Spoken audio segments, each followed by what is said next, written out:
PE Educator on Twitter, and I'll be taking you through some ideas tonight in the superb revision tools and techniques for GCSE PE. We're going to be looking at lots of different ideas. I'm going to be throwing them out there at you, and some will work for you, some might not. But these are things that I've been doing in my classroom that have been recognised by a lot of other people, and especially the YST as outstanding practice. So I'm hoping to give you some ideas to take away and create some cool revision lessons and sessions. We're going to be looking at lots of different free online platforms that you can use that are on the internet to make revision more interesting. We'll be looking at how we can make revision collaborative, so we can get learners working together on similar documents. We're going to look at how we can use videos and DVDs and podcasting to make revision easier and more 21st century. Looking at some of the old-fashioned type revision stuff like the board games and different types of games that we can use in lessons.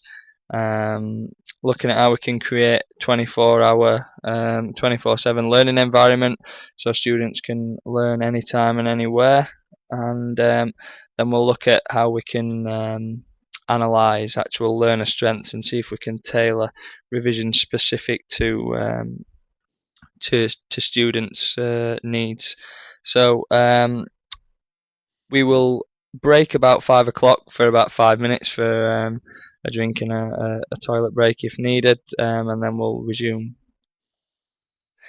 Alright, the first thing I want to talk to you about is marginal gains. Now, this had a big impact on my revision class and group last year. It was about this time in the lead up to the exams, just after January, and I showed my group the Dave Brailsford video based on marginal games and all the work that he did with the British cycling team, and how he made tiny changes to everything. The sleep patterns, the pillars that they used. He taught athletes how to wash their hands properly, just to give them the best possible chance come London 2012, and we all know the successes that that then went on to have, and the successes that they had with the Tour de France. And that philosophy and that idea can actually be transferred to GCSE PE brilliantly, and like I said, I used it with my group, and I got them to think about everything they could possibly do to try and improve their performance by 1% in different units, in the way that they conducted themselves in lessons, getting homework done, and I give the emphasis, and I produced I gave the students the document, the picture that you can see on screen, the marginal gains bite wheel, and that's accessible through Twitter, and I can get that document to you after the presentation tonight, and you can get students to devise their own marginal gains wheel, looking at different things that they can do, so ensuring they're at lessons on time, ensuring that all homework's completed brilliantly, and these little wheels can be stuck up in your classroom, referred to, and if the students understand and they can see that those little tiny things do add up and actually count for something in the long run, the little bit of difference and the gains that they make can make all the difference come exam time. The next thing that I'm a big advocate of is using Twitter.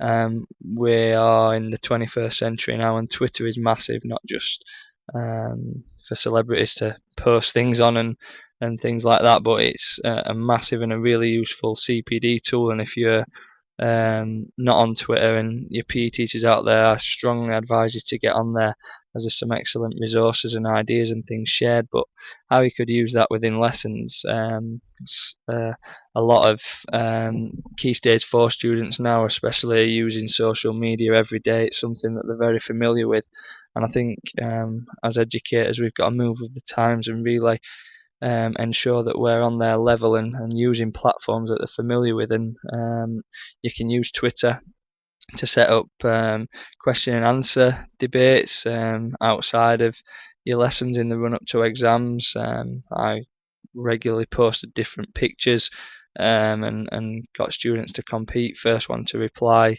what's the correct name of this muscle, etc. You can get them to sum up learning via tweeting a department PE account, um, uh, letting them know what they've learnt within the lesson.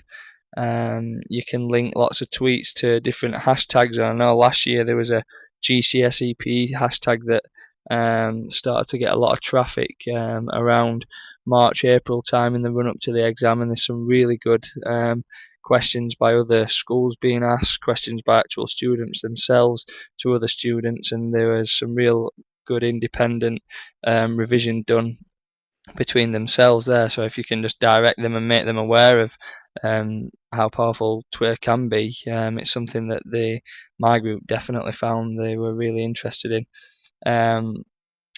There's lots of links that you can retweet that'll help them with their revision and their studies. Lots of links to sports science articles and lots of articles about injuries and things. And then actually on Twitter itself, there's some users that have set themselves up and they're primarily posting GCSE related questions. I'm just going to show you a couple now. So if you have a look at my screen, I'll show you a good guide to follow. Um,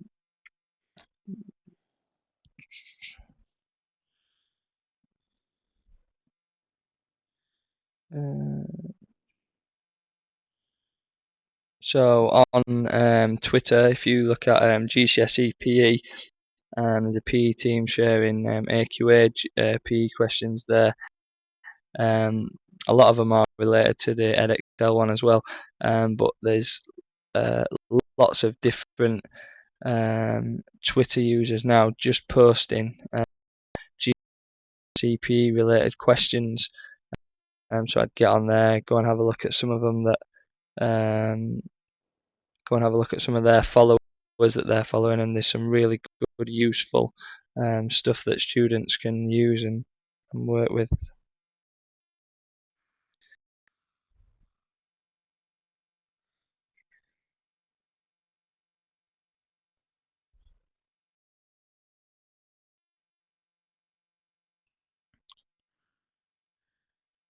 The next thing I'm going to show you and talk about is blogging, and what I did last year as well was create my own class blog, and this can be used and referred to in lessons. You can create blogs through a program called WordPress.com or Weebly or EduBlogs. There's a lot of platforms out there, and it really is simple if you can use Microsoft Word and you can word process. You'll be able to blog. It's really easy. Everything's automatically set up for you, and you get a blog site on the internet, and you can refer your students to that. You can get the students to manage it and create their own GCSE revision blog. You can post resources to that for them to use it as and when they want to access that.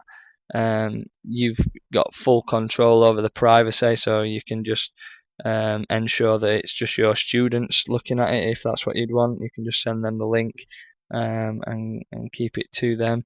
It is all free, which is obviously a bonus. It doesn't cost anything to set a blog site up, whereas buying web space and things does cost.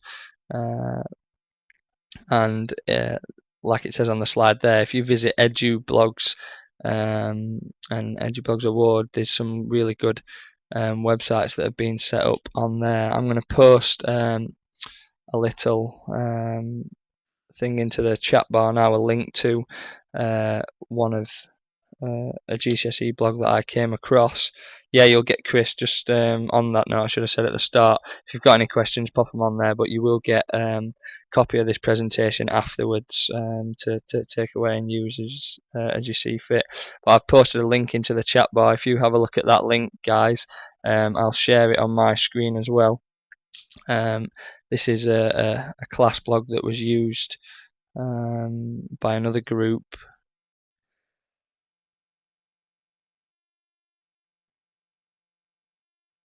and you can see the work and the stuff that's gone into theirs. Should be able to see mine now. They've got their own piece Twitter set up. They've got links to useful websites that they could use, EP forums, lots of articles, just not only done by the PA staff themselves, but by other students within the GCSE PE group. So they've got a sense of achievement if they're working on something. They they can see the work that they're going to can be used by other students as well.